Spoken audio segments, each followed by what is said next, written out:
అందరికీ నమస్తే అండి. Good morning. ఈనాడు, ఆంధ్రజ్యోతి, సాక్షి, ఆంధ్రప్రభ వీటిలో వచ్చిన వార్తలు, ముఖ్యమైన వార్తలు, వాటి వాస్తవాలు, ఉద్దేశాలు అన్నీ కూడా మనం ఉన్నట్టు చెప్పుకుందాం. సో దయచేసి చూస్తున్న ప్రతి ఒక్కళ్ళు కూడా లైక్ చేయండి. వీడియోని వెంటనే కింద లైక్ బటన్ ఉంటుంది కదా, లైక్ బటన్ కొట్టండి. అలాగే ఆ పక్కనే షేర్ బటన్ ఉంటుంది, షేర్ చేయండి మీ మిత్రులందరికీ. అలాగే కొత్త వాళ్ళు ఎవరైనా ఉంటే సబ్స్క్రైబ్ చేసుకోని వాళ్ళు ఎవరైనా ఉంటే సబ్స్క్రైబ్ చేసుకోండి.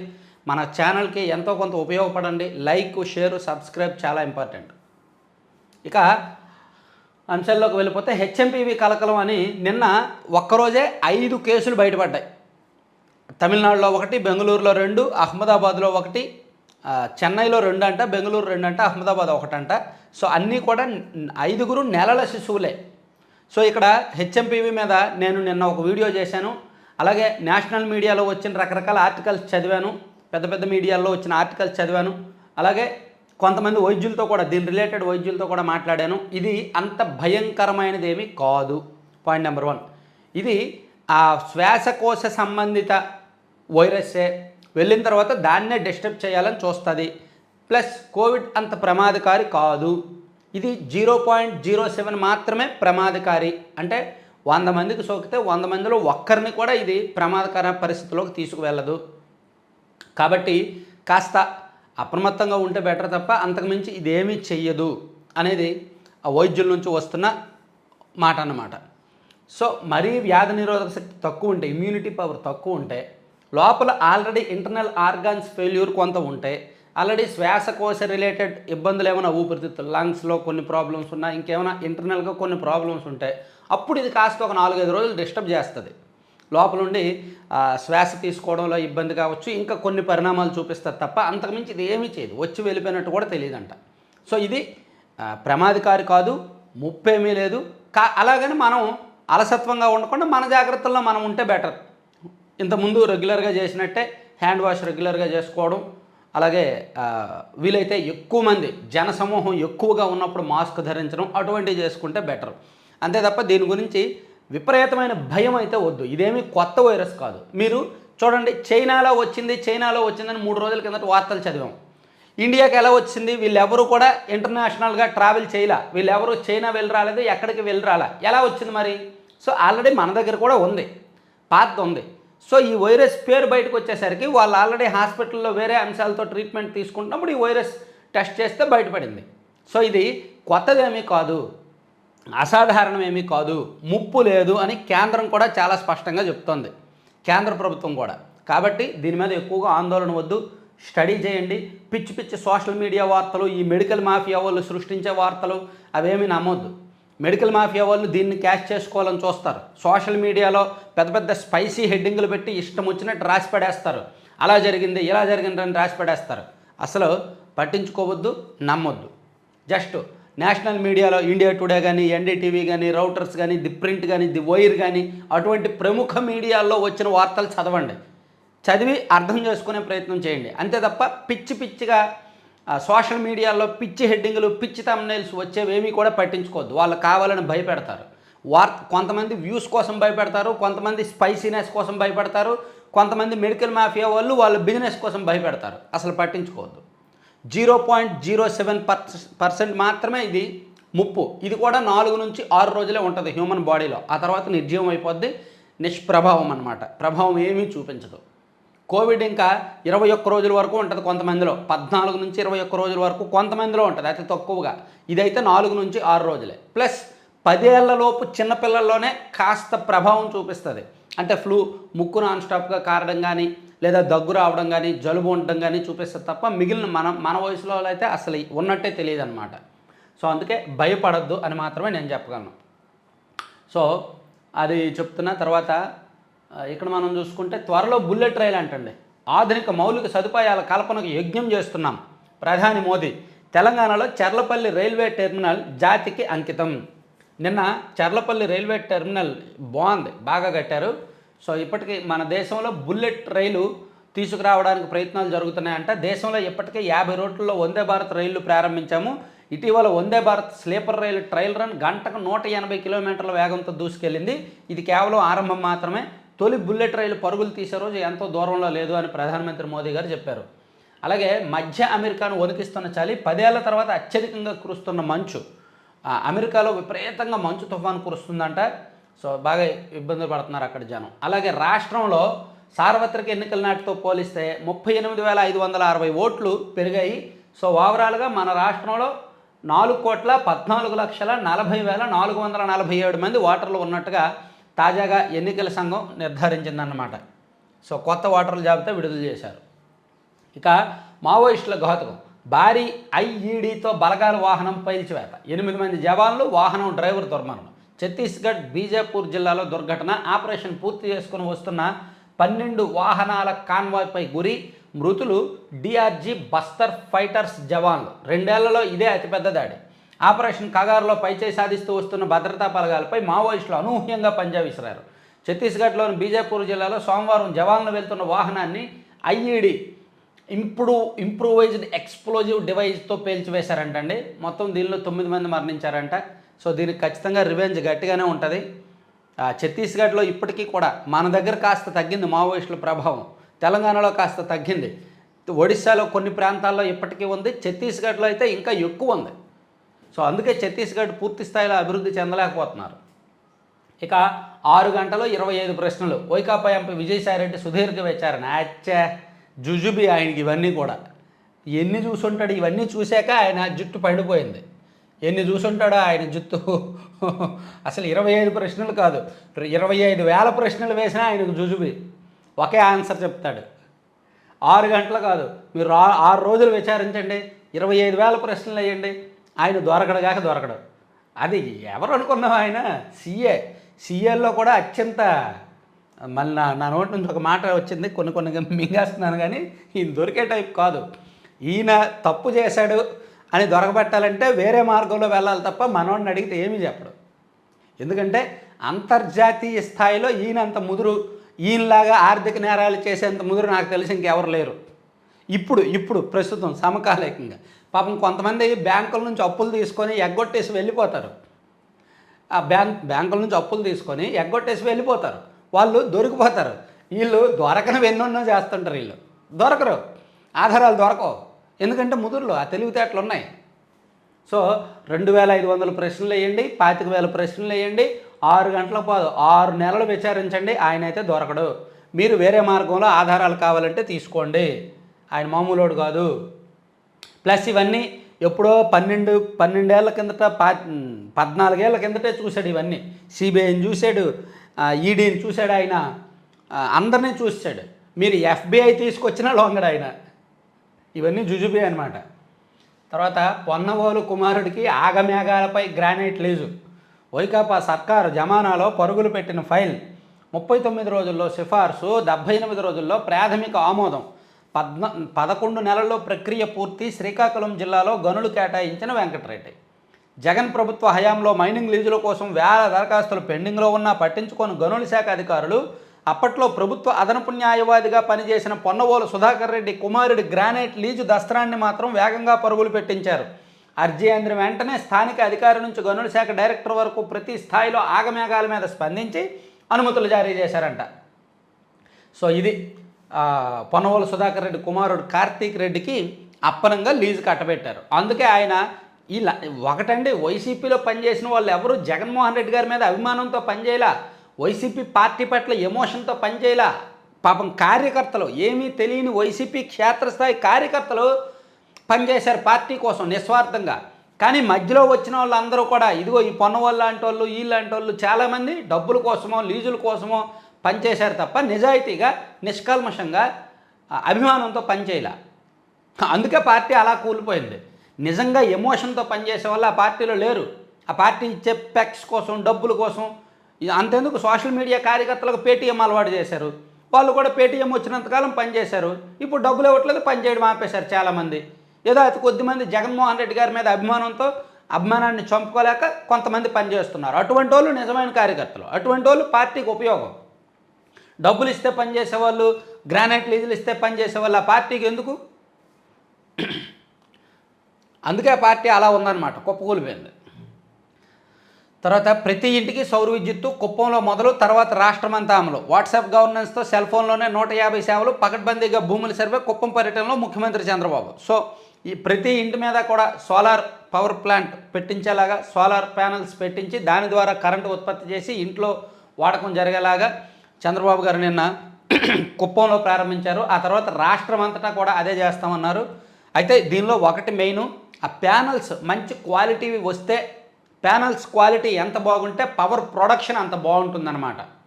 సో అందుకే అది ముందు చూసుకోవాలి. సరైన ప్యానల్స్ దొరకట్లేదు. పోనీ ప్యానల్స్ తయారీకి సంబంధించి ఏమైనా మనం కొత్త ఇండస్ట్రీ స్టార్ట్ చేద్దామన్నా దానికి కావాల్సిన సౌకర్యాలు కూడా ఉండట్లేదు అనమాట. కొన్ని సాంకేతికపరమైన ఇబ్బందులు ఉన్నాయి. కానీ మంచిది, ఓవరాల్గా ఇళ్ళ మీద సోలార్ ప్లాంట్ పెట్టుకోవడం అనేది మంచిది. మనకు కరెంటు బిల్లు తగ్గుద్ది. నేను పెట్టాను, రోజుకి నాకు ఇంతకుముందు నెలకు నాకు 600-700 యూనిట్లు కాలేదు మొత్తం మీద, మన స్టూడియో హౌస్ మొత్తం అంతా కలిపి. ఇప్పుడు నాకు ప్రొడక్షన్ నెలకు 900 నుంచి 1000 యూనిట్లు వస్తుంది యావరేజ్గా. 10 రోజుల నుంచి ప్రొడక్షన్ స్టార్ట్ అయింది.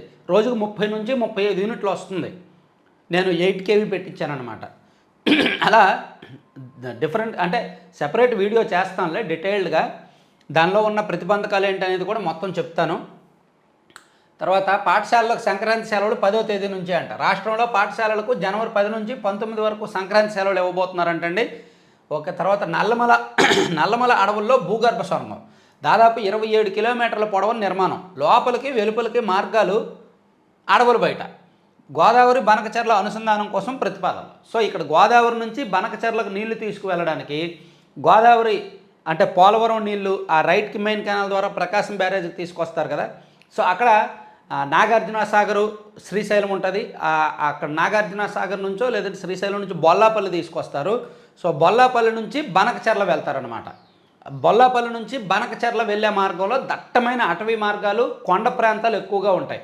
సో ఆ కొండ ప్రాంతాల నుంచి నీళ్లు వెళ్ళాలి అంటే సొరంగాలు తవ్వాలి. దాదాపుగా 27 కిలోమీటర్ల మేరకు సొరంగాలు తవ్వాలి. ఈ సొరంగాలు తవ్వకం అంత ఆషామాషి వ్యవహారం కాదు. జపాన్ నుంచో ఇటలీ నుంచో దానికి సంబంధించిన ఆ కొండను తొలుస్తూ లోపలికి వెళ్ళే యంత్రాలు, భారీ యంత్రాలు కావాలి. సో అదే చాలా పెద్ద ప్రాసెస్సు, అత్యంత ఖర్చుతో కూడుకున్న ప్రాసెస్, లేట్ అవుద్ది కూడా. సో ఇది 27 కిలోమీటర్లు కాబట్టి త్వరగా పూర్తవ్వాలని ఆశిద్దాం. వెలుగొండ సొరంగాలు తవ్వడానికి దాదాపుగా 10 ఏళ్లకు పైగా తీసుకున్నారు. వెలుగొండలో 2 సొరంగాలు 18 కిలోమీటర్లు ఒక్కో సొరంగం. ఒకటేమో 18.4, ఇంకొకటి 18.8, 2 సొరంగాలు. అవి తవ్వడానికే చాలా కష్టాలు పడి పూర్తి చేశారనమాట. సో మొత్తానికి బనకచెర్ల ఈ ప్రాజెక్ట్ అయితే చాలా పెద్దదండి, చాలా ఇంపార్టెంట్. ఇది పూర్తయితే రాష్ట్రంలో కరువు అనేది ఉండదు. గోదావరి బనకచెర్ల అనుసంధానం జరిగితే కరువు అనేది ఉండదు రాష్ట్రంలో ఎక్కడా కూడా. సో ఆశిద్దాం, అంచనాలు పెంచుకుందాం, ఆశపడదాం. రాష్ట్రంలో రైతులు బాగుంటారు, పరిశ్రమలకు నీళ్ళు అంతే, తాగునీరు అంతే అందరికీ. తర్వాత ఎనీవేర్లో 33 డాక్యుమెంట్ల రిజిస్ట్రేషన్. చీమకుర్తి శ్రీకాంత్ కుటుంబ సభ్యుల పేర్లతో జరిగిన అక్రమాలకు ఇదే ఊతం. మాజీ సబ్ రిజిస్ట్రార్ ధర్మసింగ్ అండదండలు. సో మొత్తానికి ధర్మసింగ్ అనే సబ్ రిజిస్ట్రారు అప్పట్లో వాళ్ళు చేసిన అక్రమాలకు అండదండలు అందిస్తూనే తప్పుకు దొరికి తన తప్పు నుంచి తప్పించుకోవడానికి ఆ అక్రమాలన్నీ బయటపెట్టేస్తున్నాడు. తను తప్పు చేశాడు. తను తప్పు చేసి తప్పుకు దొరికి అక్రమంగా వాళ్ళ దగ్గర నుంచి సంపాదించుకొని అధికారికంగా ఉన్నతాధికారులకు, ఏసీబీ వాళ్ళకు దొరికిపోయి ఇప్పుడు తను ఎందుకు తప్పు చేయాల్సి వచ్చింది, ఏ విధంగా తప్పు చేయాల్సి వచ్చింది, ఏం జరిగింది అనేది మొత్తం తను చెప్పేస్తున్నాడు అనమాట ఓపెన్గా. సో మొత్తానికి చీమకుర్తి శ్రీకాంత్ అండ్ రీతు చౌదరి వాళ్ళిద్దరూ ఇప్పుడు బాగా ఈ రకంగా ఫేమస్ అయిపోయారు. మొత్తం మీద 33 డాక్యుమెంట్లు రిజిస్ట్రేషన్ చేయించుకున్నారంట. తర్వాత కొంప ముంచిన కొత్త సమయం. షిరిడి రైలు వెళ్ళిపోవడంతో కాకినాడలో ప్రయాణికుల ఆందోళన. కొత్త సమయంతో ఈ టైం తెలియక చాలామంది గందరగోళానికి గురయ్యి ట్రైన్ వెళ్ళిపోయిన తర్వాత వచ్చారంట, అది రాశారు. తర్వాత ఇవన్నీ ఓకే. తర్వాత 12 నుంచి తిరుపతిలో సీఎం చంద్రబాబు పర్యటన, నారావారిపల్లిలో సంక్రాంతి వేడుకలు. 12, 13, 14 తేదీల్లో నారావారిపల్లిలో చంద్రబాబు నాయుడు గారు ఉంటారు, అక్కడ సంక్రాంతి వేడుకలు చేసుకుంటారంట, అదొకటి రాశారు. సాక్షికి వెళ్దామండి. మన గుండె అంతా ఇంత చెప్తున్నాం కానీ మన మైండ్, మన గుండె సాక్షి మీద కొట్టుకుంటుంది. ఏంటో సాక్షి అంటే అంత అభిమానం మనకి. ఏంటిది, భార్యకే పెన్షన్, భర్తకు టెన్షన్. ఇదిగో ఆయన సూక్తులు చదవనండి, అవన్నీ రిపీట్ అవుతున్నాయి. అవన్నీ రాసి రిపీట్ అవుతున్నాయి. ఎందుకు? పెద్ద ఆయనకి మనకు కౌంటర్లు ఇవ్వడం ఎందుకులే, పోనీ ప్రశాంతంగా ఉన్నాయి. భార్యకే పెన్షన్, భర్తకు టెన్షన్. స్పౌజ్ కేటగిరీ పెన్షన్లపై కూటమి సర్కారు నిర్ణయం. పింఛను లబ్ధిదారుడు చనిపోతే భార్యకు మాత్రమే ప్రయోజనం వర్తింపు. భార్యను పోగొట్టుకొని ఇప్పటికీ పెన్షన్ రాకుండా భర్తకు మొండి చేయి. భర్త చనిపోతే భార్యకు పెన్షన్ సైతం గత నవంబర్ తర్వాత నుంచే అమలు. ఇటువంటివి రాయొచ్చు. ఇది టెక్నికల్ పాయింట్స్, వ్యాలిడ్ పాయింట్స్, విధానపరమైన లోపాలు కాబట్టి ప్రభుత్వానికి తెలిసేలాగా ఇది రాయొచ్చు. ఈ సాక్షిలో వచ్చిన ఈరోజు బ్యానర్ వార్తను నేను యాక్సెప్ట్ చేస్తాను. ఇందులో ఫేక్ కంటెంట్, అబద్ధాల కంటెంట్ ఏమీ ఉండదు. సో లోపం రాశారు. ఇదిగో ప్రభుత్వం ఈ నిర్ణయం తీసుకోవాలి. భార్య చనిపోతే భర్తకు పెన్షన్ ఇవ్వట్ల, భర్త చనిపోతే భార్యకు మాత్రం ఇస్తున్నారు. సో భార్య చనిపోతే భార్యకు పెన్షన్ ఉందనుకోండి, అది భర్తకు వర్తింపజేశారు అనుకోండి, ఎంతో కొంత ఆసరాగా ఉంటుంది కదా. ఆ లోపాన్ని రాశారు కాబట్టి దీన్ని యాక్సెప్ట్ చేయొచ్చు. మరీ అడ్డగోలుగా అబద్ధపు వార్తలు రాస్తే మాత్రం అప్పుడు మనం వీళ్ళకి ఇవ్వాల్సిన బూస్ట్ వీళ్ళకి ఇచ్చేయాలన్నమాట. తర్వాత భారత్లో హెచ్ఎంపీవి కలకలం వద్దమ్మా, మేము పక్కన పెట్టేశాం. తర్వాత నిలిచిపోయిన ఆరోగ్యశ్రీ సేవలు. ఉద్యోగుల ఆరోగ్య పథకానిది అదే దారి. ఆసుపత్రులకు 3,000 కోట్ల బకాయిలు పెట్టిన ప్రభుత్వం. పక్కనే రాయాల్సింది జగన్మోహన్ రెడ్డి గారు దిగిపోయినప్పుడు కూడా 1,700 కోట్ల బకాయిలు పెట్టారు అని. జగన్మోహన్ రెడ్డి గారు దిగిపోయే సమయానికే 1,700 కోట్ల బకాయిలు ఉన్నాయి. ఆ బకాయిలను ఈ ప్రభుత్వం నెమ్మదిగా ఇచ్చినా తీరట్లేదు. అప్పుడు ఒక 200 కోట్లు, అప్పుడు 200 కోట్లు, అప్పుడు 100 కోట్లు, 500 కోట్లు ఇచ్చారు. కానీ ఈ 7 నెలల్లో ఇంకా కొత్త వస్తాయిగా, అందుకని 3,000 కోట్ల బకాయి అయిందనమాట. సో అందుకని హాస్పిటల్స్ ఆపేశారు, ఆరోగ్యశ్రీలు అవన్నీ కూడా. సో ఏప్రిల్ 1వ తేదీ నుంచి హెల్త్ ఇన్సూరెన్స్ తీసుకొస్తున్నారు ఆ విధానం. ఈలోగా వాళ్ళకి బిల్లులు చెల్లించాలిగా, అదొకటి. ఒకవైపు ఆరోగ్యశ్రీ 3,000 కోట్ల బిల్లులు ఉన్నాయి, ఇంకోవైపు ఫీజు రియంబర్స్మెంట్ 4,500 కోట్ల బిల్లులు ఉన్నాయి. ఎక్కడి నుంచి ఇస్తారో. ఇక సూపర్ 6 హామీలు ఎప్పుడు నెరవేరుస్తారు?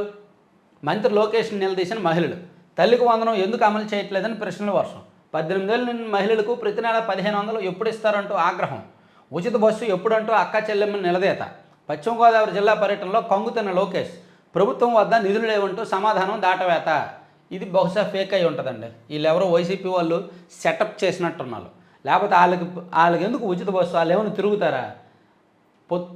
వాళ్ళెవరూ కూడా బస్సుల్లో తిరిగే వాళ్ళు కాదు, జిల్లాలు దాటి వెళ్ళే వాళ్ళు కాదు. ఉచిత బస్సు అడిగి ఉండరు. మేబీ తల్లికి వందనం అడిగారేమో, వాళ్ళ పిల్లలు చదువుకుంటున్నారు కాబట్టి ఫీజుల కోసం తల్లికి వందనం అడిగారంటే అర్థం ఉంది, లేదా ఆడబిడ్డ నిధి అడిగారంటే అర్థం ఉంది. ఉచిత బస్సు వాళ్ళు ఎందుకు అడుగుతారు? సరే, ఎనీవే సాక్షిలో రాశారంటే మనం నమ్మక్కర్లేదు. నమ్మాల్సినవి నమ్మాలి, నమ్మకుండా నమ్మక్కర్లేదు. తర్వాత 2029లో స్వర్ణకుప్పం. జూన్ నాటికి హంద్రినేవా ద్వారా నీరు. ఏ జూను? ప్రతి ఇంటికి సోలార్ విద్యుత్తు. కుప్పం పర్యటనలో సీఎం చంద్రబాబు. అయిపోయింది, ఇందాక చెప్పేసుకున్నాం. ఆరోగ్య ఆసియా. ఈ ఖండంలోనే అత్యంత హెల్దీ దేశాలు. ప్రపంచ టాప్ 3లో సింగపూర్, జపాన్, దక్షిణ కొరియా. 34వ ర్యాంకులో బ్రిటన్, 69వ ర్యాంకులో అమెరికా, 112వ ర్యాంకులో భారత్. ఆయుర్దాయంలోనూ సింగపూర్దే అగ్రస్థానం. గ్లోబల్ హెల్త్ ఇండెక్స్ 2024లో నివేదికలో వెల్లడి. సో మొత్తానికి హెల్త్ని కాపాడుకోవడంలో, హెల్దీగా ఉండడంలో 112వ ర్యాంకులో మనం ఉన్నాం. మన పక్కన ఉన్న తోటి ఏషియన్ కంట్రీస్ అన్నీ కూడా టాప్ 3లో ఉన్నాయి. సింగపూర్, జపాన్, దక్షిణ కొరియా లాంటి కంట్రీస్ ఏమో టాప్ 3లో ఉంటే మనం 112లో ఉన్నామంట. తర్వాత మావోయిస్టులు ఘాతుకం. తర్వాత ఈ గుడ్డు చాలా కాస్ట్లీ. పందెం కోడి గుడ్డు ధర 400 నుంచి 700. ఇతర జిల్లాల నుంచి తీసుకొచ్చి మరీ పెంపకం. గుడ్డు పొదిగేందుకు ప్రత్యేక పెట్టెలు. ప్రకాశం జిల్లా కొత్తపట్నం, సింగరాయకొండ మండలాల్లో పెంపకం. ఏమంటే కోడి పెంచడానికి ఒక్కొక్క కోడికి 10,000 ఖర్చు పెడతారండి. పందెం కోడి ఆ పుంజు పుట్టిన తర్వాత దాన్ని పెంచడానికి ఒక్కొక్క కోడికి 10,000 నుంచి 15,000 ఖర్చు పెడతారు. జీడిపప్పులు పెడతారు, చికెన్ పకోడీలు పెడతారు, బాదం పెడతారు, పిస్తాలు పెడతారు, మంచి బలంగా తయారు చేసి స్విమ్మింగ్ నేర్పిస్తారు, ఎక్సర్సైజులు చేపిస్తారు. దానికోసం ప్రత్యేకంగా ఒక జిమ్ కోచ్ నియమిస్తారు. ఇంకా 700 అంటే పెద్ద లెక్కేం కాదు. ఇదిగో ఆల్రెడీ కోడి పందాలు మొదలైపోయినాయి. సంక్రాంతి వస్తేనే అని కాదు, సంక్రాంతికి 2 నెలల ముందు నుంచి జరుగుతాయి. సంక్రాంతి వెళ్ళిపోయిన తర్వాత ఇంకో 2 నెలల తర్వాత జరుగుతాయి. ఎప్పుడు 3 వస్తే అప్పుడు జరుగుతాయి. అధికారంలో లేనప్పుడే చీకట్లో జరిగేవి, అధికారంలో ఉన్నప్పుడు ఇంకా జరుగుతాయి ఈజీగా. ఏలూరు పక్కన ఒక చోట ఉన్నాయిలే. తర్వాత ఇంట్లో మంటలో అక్కా చెల్లెల దుర్మరణం. విద్యుత్ షార్ట్ సర్క్యూట్ వలన ఇంట్లో మంటలు చెలరేగడంతో 2 అక్కా చెల్లెలు ప్రాణాలు కోల్పోయారు. తర్వాత కోర్టుల కన్నా ఎక్కువ అనుకుంటున్నారు. Social media activist Varra Ravinder Reddy అక్రమ నిర్బంధం వ్యవహారంలో పోలీసులు తీర్పు హైకోర్టు నిప్పులు జరిగింది. ఇదో ఫేక్. వాళ్ళేమో నిప్పులు జరగడం ఏమి లేదులే కానీ పక్కన పెట్టారు. తర్వాత కెనడా ప్రధాని ట్రూడో రాజీనామా, అందులో ఏం జరిగిందనేది ఈనాడులో రాశారు, హైకోర్టులో ఏం జరిగిందో చెప్తా. సో కెనడా ప్రధాని ట్రూడో రాజీనామా, ఆర్థిక మంత్రి తప్పుకోవడం, సొంత లిబరల్ పార్టీలోనే పెరుగుతున్న అసమ్మతి నేపథ్యంలో ఆయన వైదొలిగినట్టుగా భావిస్తున్నారు. అధికార లిబరల్ పార్టీ మరో నేతను ఎన్నుకునే వరకు ట్రూడోనే ప్రధానిగా కొనసాగుతారని అధికార వర్గాలు తెలిపాయి. తర్వాత చిత్రవద చేసి చంపారు. ఛత్తీస్గఢ్లో ఒక స్వతంత్ర జర్నలిస్టు, యూట్యూబ్ ఛానల్ రన్ చేస్తున్న ఒక జర్నలిస్టు, అతను ముఖేష్ చంద్రకర్ అనే జర్నలిస్ట్ని వాళ్ళ సమీప బంధువులే, ఒక సురేష్ చంద్రకర్ అనే ఒక వ్యక్తి కాంట్రాక్టర్, ఒక రోడ్డుకి 50 కోట్లతో శాంక్షన్ అయిన రోడ్డు 120 కోట్లు పెట్టి ఖర్చు పెట్టినా రోడ్డు వర్క్స్ పూర్తి అవ్వలేదు, క్వాలిటీ బాగాలేదు. దాని మీద అతను వీడియో చేసి పోస్ట్ చేశాడు. సో అతని మీద అతను బెదిరించి మొన్న న్యూ ఇయర్ రోజు పార్టీ కనిపించి భోజనం పెట్టి ఇనప రాడ్డుతో కొట్టి చంపేశారు అతన్ని. చాలా దారుణం అది, దగ్గర వాళ్ళే మళ్ళీ. తర్వాత ఢిల్లీ సీఎం అతీషి కంట కన్నీరు, తన తండ్రిపై బీజేపీ నేత రమేష్ చేసిన వ్యాఖ్యలు తీవ్ర మనస్తాపం కలిగించాయంటూ ఢిల్లీ సీఎం అతీషి కన్నీరు పెట్టుకున్నారు. విత్తనాలకు రెక్కలు వచ్చాయి. స్పీడెక్స్లో భాగంగా అంతరిక్షంలోకి పంపించిన అలసంద విత్తనాలకు ఆకులు రావడంతో ఇస్రో సంతోషం వ్యక్తం చేసింది. మంచిది. తర్వాత అన్నీ అయిపోయినాయి. సాక్షిలో ఇంకో పేజీ చూద్దాం, ఈ రోజుకి మీకు కరుణిస్తున్నానులే, ఇంకో పేజీ చూస్తా, వెళ్ళండి పండగ చేసుకోండి. భారీగా పెన్షన్, భర్తకు టెన్షన్. సీజ్ ద షిప్, సర్వం లాస్. పవన్ పొలిటికల్ డ్రామాతో అంతా నష్టమే. సీజ్ చేసిన బియ్యం విలువ 5.5 కోట్లు. నౌక డ్యామరేజ్ ఛార్జీలు 7 కోట్ల పైమాటే. దెబ్బతిన్న కాకినాడ పోర్టు ప్రతిష్ట. బియ్యం ఎగుమతుల్లో నెంబర్ 1 ఇక్కడ యాంకరేజ్ పోర్టు. ఏకకాలంలో 7 నౌకల్లో ఎగుమతి చేయగల సామర్థ్యం. ఇతర పోర్టులకు మళ్ళీపోతున్న ఎగుమతిదారులు. 10,000 మంది కార్మికుల భవిత ప్రశ్నార్థకం. సో అక్కడ పట్టుకున్న బియ్యం విలువ 5.5 కోట్లు, కానీ ఆ షిప్కి అందించిన పరిహారం విలువ 7 కోట్లు. అంటే అలాగని అక్రమంగా బియ్యం తరలిపోతుంటే వదిలేయలేరు కదా, డ్యామరేజ్ ఛార్జీలు ఎక్కువ కట్టాల్సి వస్తుందని. సో అక్కడ రోజుకు 38 లక్షలు ఎంతో కట్టాల్సి వచ్చింది. కొంచెం త్వరగా ఆ ప్రక్రియ పూర్తయితే తక్కువ కట్టేవాళ్ళు, అంత కష్టం ఉండేది కాదు. తర్వాత రియల్ ఎస్టేట్ నిబంధనల సరళతరం. మున్సిపల్ శాఖ మంత్రి పొంగూరు నారాయణ రాష్ట్రంలో రియల్ ఎస్టేట్ నిబంధనలు సరళతరం చేయనున్నట్టు మున్సిపల్ శాఖ మంత్రి పొంగూరు నారాయణ తెలిపారు. ఓకే. తర్వాత సిఎస్ విజయానంద్ ట్రాన్స్కో సీఎండీగా అతను బాధ్యతలంట. ప్రభుత్వ ఆయనకు ఇంధన శాఖ మీద బాగా పట్టుంది. గత ప్రభుత్వం ఉన్నప్పుడు ఆయనే చేశాడు, ఆయన హయాంలో చాలా ఒప్పందాలు జరిగాయి కాబట్టి ఆయనకు అదనంగా ఆ బాధ్యతలు కూడా ఇచ్చారు. ఇవన్నీ సాక్షిలో రాశారు. తర్వాత ఆంధ్రజ్యోతికి వెళ్దాం. ఆంధ్రజ్యోతిలో ఓఎన్జీసీకి టోకరా, 5 ఏళ్లలో 370 కోట్లకు కుచ్చుటోపి. కడప వ్యాపారుల సిండికేట్ నయా దందా అని ఆంధ్రజ్యోతిలో దీన్ని హైలైట్ చేశారనమాట. వెరైటీస్ సరఫరాలో గోల్మాలు, సి గ్రేడ్ కొని బి గ్రేడ్గా అమ్మకము, ఎండీసీ నుంచి టన్ను 2,000 చొప్పున కొనుగోలు, ప్రాసెస్ చేసి 12,000కు అమ్మకము, టన్నుపై 5,426 మేర దోపిడీ. జగన్ పాలనలో దర్జాగా కార్పొరేషన్ అధికారులు కుమ్మక్కు, తెర వెనుక కడప వైసీపీ నేత కీలక పాత్ర. సో వైసీపీ హయాంలో జరిగిన మరో స్కామ్ని ఆంధ్రజ్యోతిలో బయటికి తీసుకొచ్చారనమాట. కడప జిల్లాకు చెందిన కొందరు వైసీపీ నేతలు ఏపీఎండీసీకి కోట్లాది రూపాయలు ఎగవేసిన సంగతి తెలిసిందే. అలాగే అదే జిల్లాకు చెందిన కొందరు వ్యాపారులు కేంద్ర సంస్థ ఓఎన్జీసీని 370 కోట్ల మేర మోసం చేశారు. ఏపీఎండీసీ నుంచి తక్కువ నాణ్యత గల వెరైటీస్ను కొనుగోలు చేసి ఎక్కువ గ్రేడ్ పేరిట అత్యధిక ధరకు ఓఎన్జీసీకి అంటగట్టారు. ఇక్కడ ఏపీఎండీసీని మోసం చేశారు, అక్కడ ఓఎన్జీసీని మోసం చేశారు. పోనీ ఈ కూటమి ప్రభుత్వం ఏమైనా వచ్చి నిజంగా సిబిఐ ఎంక్వైరీ జరగాల్సిన స్కామ్ అది. సిబిఐ ఎంక్వైరీ జరగాలి కరెక్ట్గా, గట్టిగా పట్టుకుంటే. మేబీ పట్టుకుంటారో లేదో చూద్దాం. తర్వాత కరెంటు బిల్లుల భారం ఇక ఉండదు. ఓకే. కాకినాడ నుంచి సండూరు దాకా విజయసాయిపై ఈడీ ప్రశ్నల వర్షం, అవన్నీ జుజుబి. చూడండి ఎలా పండిపోయాడు ఆయన. ఇవన్నీ ఆయనకి దీంతో సమానం. అస్సలు ఆయన పట్టించుకోడు. చాలా ఈజీగా తప్పించుకుంటాడు మీన్స్ అతని నోటి నుంచి అతను సమాధానం చెప్పడు, వేరే మార్గం నుంచి ఆధారాలు పట్టుకోవాలి. అప్పుడు ఇంకా మౌనంగా ఉంటాడు, వేసుకెళ్ళిపోవాలి. ఇటువంటి వాళ్ళని ప్రశ్నించడం అనవసరం, విచారించడం అనవసరం, లోపల వేసేయడమే కరెక్ట్. లేదు వేయడానికి ఆధారాలు లేవా, వదిలేయడం కరెక్ట్. ఇటువంటి వాళ్ళని గంటలు ఎన్ని రోజులు విచారించినా చెప్పరనమాట. అది విజయసాయి రెడ్డి గారి ప్రత్యేకత. జస్టిస్ ట్రూడో రాజీనామా. ఓకే. భర్త చనిపోయి 6 రోజులైనా ఒకే ఇంట్లో ఉండి గుర్తించిన భార్య, ఆ దంపతుల మధ్య 10 ఏళ్లుగా మాటలు లేవు. కోయంబత్తూరులో ఆలస్యంగా వెలుగులోకి. పాపం చాలా హ్యూమన్ యాంగిల్, చాలా హృదయ విదారకమైన వార్త. భార్యాభర్తలు మాట్లాడుకోవట్లేదు 10 సంవత్సరాల నుంచి గొడవ కారణంగా.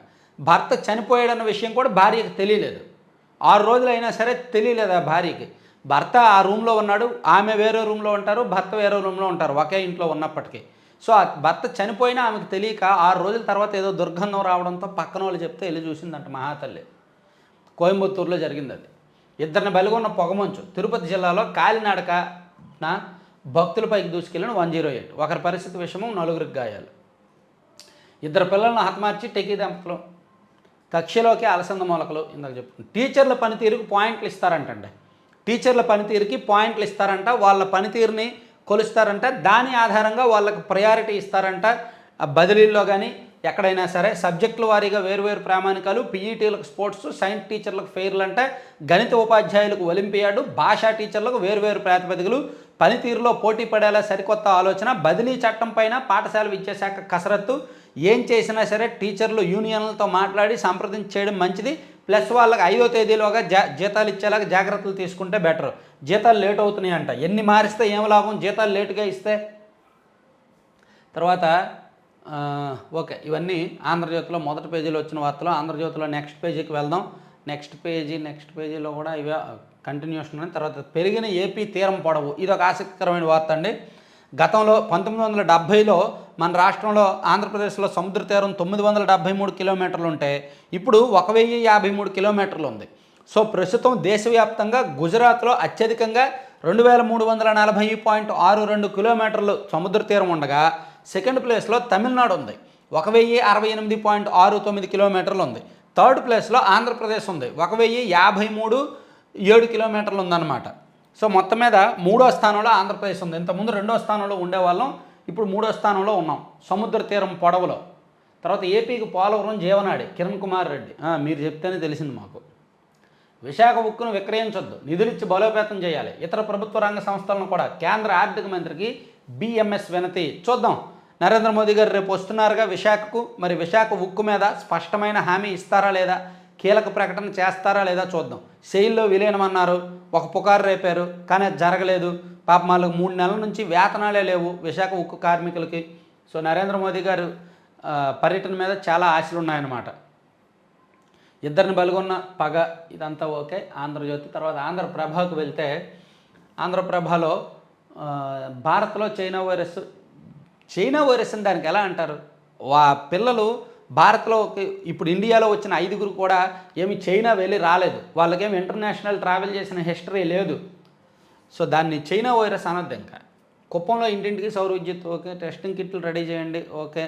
తర్వాత దావోస్లో 4.0 ఫార్ములాతో ఏపీ ప్రతిపాదనలు సిద్ధం చేస్తున్న ఈడీపీ. పేదరిక నిర్మూలన, ఉపాధి కల్పన, జీవన ప్రమాణాల మెరుగుదల, పర్యావరణంపై ఫోకస్, కర్బన ఉద్గారాల తగ్గింపు దిశగా ప్రణాళికలు, ఏఐ, గ్రీన్ హైడ్రోజన్ ఎనర్జీలో నూతన ఆవిష్కరణలు ఓకే.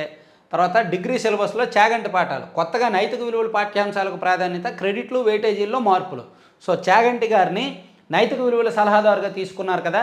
ఇప్పుడు విద్యాశాఖలో సంబంధించి పాఠశాల విద్యార్థులు అంటే కళాశాల స్థాయిలో, డిగ్రీ స్థాయిలో కొన్ని అదనపు పాఠ్యాంశాలు జోడించి నైతిక విలువలు అవి చెప్తున్నారు. అలాగే యూనివర్సిటీల్లో కూడా ఆయన చేత కొన్ని పాఠాలు చెప్పించే ప్రయత్నాలు జరుగుతున్నాయన్నమాట. తర్వాత కొత్తగా సాహితీ పర్యాటకం, వెలుగులోకి రానున్న సాహితీ కుసుమాలు. పర్యాటక కేంద్రంగా గుర్తింపు, సిద్ధమవుతున్న ప్రణాళికలు, స్వాగతించిన ప్రముఖులకు స్మారక మందిరాల ఏర్పాటు, గతించిన ప్రముఖులకు స్మారక మందిరాల ఏర్పాటు, సాహిత్యం వెల్లువెరిసిన ప్రాంతాల్లో కార్యక్రమాలు, భవిష్యత్ తరాలకు సాహిత్యం అందించడమే లక్ష్యంగా రూపకల్పన. సో ఆంధ్రప్రదేశ్లో కొత్తగా ఇది తీసుకురాబోతున్నారు. తర్వాత Vijayawada Hyderabad highway game changer. ఇక 6 వరుసలు ఫిబ్రవరిలో పనులు ప్రారంభం, గణనీయంగా తగ్గనున్న ప్రయాణ సమయం, ఔటర్తో అమరావతికి పెరగనున్న కనెక్టివిటీ, విజయవాడ టు మచిలీపట్నం, అటు చెన్నై కోల్కతా నేషనల్ హైవేకి కూడా లింక్ అంట. సో మొత్తం మీద మనకి ఇప్పుడు హైదరాబాద్ నుంచి విజయవాడ నుంచి హైదరాబాద్ వెళ్తున్నప్పుడు 4 వరుసల రహదారి మాత్రమే ఉంది. సో ఇప్పుడు దాన్ని 6 వరుసలు చేయబోతున్నారు. దాంతో కొంచెం ప్రయాణ సమయం తగ్గుద్ది అని రాసుకొచ్చారు. ఇవన్నీ ఉన్నాయి కదా. ప్రజాశక్తిలో ఒక వార్త రాశారండి. ప్రజాశక్తిలో ఏం రాశారంటే, హైందవ శంఖారావంలో అబద్ధాలు రాశారు, అబద్ధాలే చెప్పారు, అంత పెద్ద పెద్ద ప్రముఖులుండి వాళ్ళు అబద్ధాలు చెప్పడం ఆశ్చర్యం కలిగించింది అని చెప్పి ప్రజాశక్తిలో. అంటే నేను న్యూస్ అనాలిసిస్కి ముందే 6 పేపర్లు చదివేస్తా. ఈనాడు, ఆంధ్రజ్యోతి, సాక్షి, ఆంధ్రప్రభ, ప్రజాశక్తి, విశాలాంధ్ర కూడా చదువుతా. 6 పేపర్లు చదివిన తర్వాత నేను వేరే పేపర్లో ఏమైనా ఇంపార్టెంట్ ఉన్నాయా అనిపించి చూస్తా. ఇంపార్టెంట్ ఉంటే చెప్దాం అనుకుంటా. ఏ రోజు నాకు ఇంపార్టెంట్ కనిపించలా. కానీ ఈరోజు ఇదిగో ఇక్కడ రాశారు, అసత్యాల శంఖారావం అని చెప్పి ఒక పెద్ద ఎడిటోరియల్ లాగా గట్టిగా రాశారు. 3 నెలలుగా చేసిన ప్రచారం, ప్రత్యక్షంగా బీజేపీ అందించిన అధికారిక సహకారం, భక్తుల పేరిట సామాన్యుల్లో కలిగించిన కదలిక వెరసి ఆదివారం నాడు గన్నవరం దరి కేసరపల్లిలో విశ్వ హిందూ పరిషత్ నిర్వహించిన హైందవ శంఖారావం పెద్ద జనసందోహం మధ్య జరిగింది.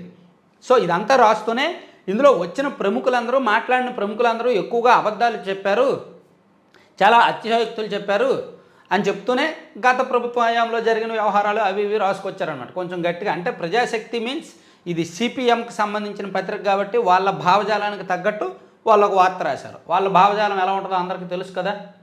సో ఇక్కడ ఆర్ఎస్ఎస్ నియంత్రణలో ఎన్ఈపి కేరళలో ప్రజాస్వామ్య శాస్త్రీయ ప్రత్యామ్నాయ విద్యా విధానం యూటీఎఫ్ స్వర్ణోత్సవాల విద్యా సదస్సులో ఎంఏ బేబీ అనేది ఇది ఒకటి ప్రజాశక్తిలో రాశారనమాట. సో ఇక ఈనాడులో నేషనల్ అంశాలు, ఇంటర్నేషనల్ అంశాలు కూడా చూస్తే వైదొలుగుతున్న కెనడా ప్రధాని ట్రూడో ప్రకటన, వారసుని ఎన్నుకునేదాకా కొనసాగుతానని వెల్లడి. రేసులో మార్క్ కార్నీ లీ బ్లాంక్ అని చెప్పారు. సో కెనడాకు సంబంధించిన ఒకటి ట్రూడోపై ప్రజల్లో విపరీతమైన అసంతృప్తి ఉంది. దానికి తోడు పార్టీలో కూడా అసమ్మతి వచ్చింది. సో ప్రజల్లో అసంతృప్తి, పార్టీలో సొంత నాయకుల్లో, సొంత కేడర్లో అసమ్మతి కారణంగా ఆయన రిజైన్ చేయాల్సి వచ్చిందనమాట. తర్వాత ట్రంప్ విజయాన్ని ధృవీకరించిన అమెరికా కాంగ్రెస్ సజావుగా పూర్తయిన ప్రక్రియ. సో డొనాల్డ్ ట్రంప్ అధ్యక్షుడిగా బాధ్యతలు స్వీకరించబోతున్నారు. ఇది కూడా అట్టహాసంగా జరగబోతోంది ఈ ప్రక్రియ. సో ఇది విధానాలు ఏంటి, ఎలా జరగబోతోంది, ఈ ప్లానింగ్ ఏంటి, అది ఎందుకు ప్రత్యేకమైన కార్యక్రమం అనేది ఒక స్పెషల్ వీడియో నేను చేస్తాను ఈరోజు. తర్వాత రుచి ఉప్పొంగుతోంది. తర్వాత వీసీల నియామకంలో భారీ సంస్కరణలు, పరిశ్రమ నిపుణులు, ప్రభుత్వ రంగ సంస్థల ప్రముఖులకు అవకాశము, అసిస్టెంట్ ప్రొఫెసర్లకు నెట్ ఉత్తీర్ణత అక్కర్లేదు యూజీసీ ప్రతిపాదనలు. సో యూనివర్సిటీ గ్రాంట్స్ కమిషన్ అనేది ఉపకులపతుల నియామకానికి సంబంధించి, అసిస్టెంట్ ప్రొఫెసర్ల నియామకానికి సంబంధించి, యూనివర్సిటీల్లో నియామకాలకు సంబంధించి కొన్ని మార్పులు చేస్తూ కొన్ని ప్రతిపాదనలు తీసుకొచ్చిందనమాట. తర్వాత మంచు తుఫానుతో అమెరికా విలువలాడుతుంది, అదొకటి చూసుకున్నాం. ప్రశాంత్ కిషోర్ ఆమరణ నిరాహార దీక్ష భగ్నం, అరెస్టు, బెయిల్పై విడుదల. బీహార్ పబ్లిక్ సర్వీస్ కమిషన్ వ్యవహారంలో ఎన్నికల వ్యూహకర్త జన్స్వరాజ్ పార్టీ వ్యవస్థాపకుడు ప్రశాంత్ కిషోర్ చేస్తున్న ఆమరణ నిరాహార దీక్షను పోలీసులు భగ్నం చేశారు. పట్నాలోని గాంధీ మైదానంలో 4 రోజులుగా నిరవధిక నిరాహార దీక్ష చేస్తున్న ప్రశాంత్ కిషోర్ను సోమవారం తెల్లవారుజామున పోలీసులు అరెస్ట్ చేశారు. అది చూడొచ్చు. తర్వాత మహిళా సాధికారతకు మైలురాయిగా 2025 అంట. ఓకే. తర్వాత 1000 కోట్లు సంపాదించా, ఇప్పుడు ఏం చేయాలో తెలియట్లేదు. ఓ యువ వ్యాపారవేత్త సందిగ్ధ స్థితి వెల్లడి. మాకు ఇచ్చేయండి, అమరావతికి పోలవరానికి ఇచ్చేయండి, మాకు కావాలి, లేదా మా రాష్ట్రం అప్పులు తీర్చేయండి, లేదా మీ జన్మభూమికో, మీ మాతృభూమికో, మీ రాష్ట్రం కోసమో, మీ దేశం కోసమో ఖర్చు పెట్టండి. సో ఓవరాల్గా 4 పత్రికల్లో వచ్చిన వార్తాంశాలు ఇవి. సో ఈ కుర్రోడు కూడా బాగుంది, యువ వ్యాపారవేత్త పాఠం చాలా స్ఫూర్తివంతంగా ఉంది. ఆ వార్త కూడా నేను ఒకసారి సెపరేట్గా వీడియో చేస్తానండి. సో ఓవరాల్గా 4 పత్రికల్లో ఉన్న అంశాలు అయితే ఇవి. మరిన్ని కీలకమైన అంశాలతో నెక్స్ట్ వీడియోలో కలుద్దాం. వెనక పాటలు వస్తూనే ఉన్నాయి. నేను మాట ఆపితే మీకు పాట వినిపిస్తుంది, దాంతో కాపీరైట్స్ పడతాయి. కాపీరైట్స్ పడితే ఛానల్ ఇబ్బందుల్లో పడుతుంది. అందుకని నేను నాన్ స్టాప్గా వాగుతూనే ఉన్నా, నాన్ స్టాప్గా మాట్లాడుతూనే ఉన్నా. వెనక పాటలు వస్తూనే ఉన్నాయి పాటలు. ఆ పాటలు వినిపించకూడదు, వస్తే ఛానల్ కాపీరైట్స్ పడతాయి. కాపీరైట్స్ పడితే ఛానల్ వ్యూస్ తగ్గుతాయి, ప్లస్ ఛానల్కి రిస్క్ కూడా, చాలా రిస్క్. యూట్యూబ్తో ఇదే సమస్య. ఎనివే నా తెప్పులు నేను పడుతున్నా. Thank you very much.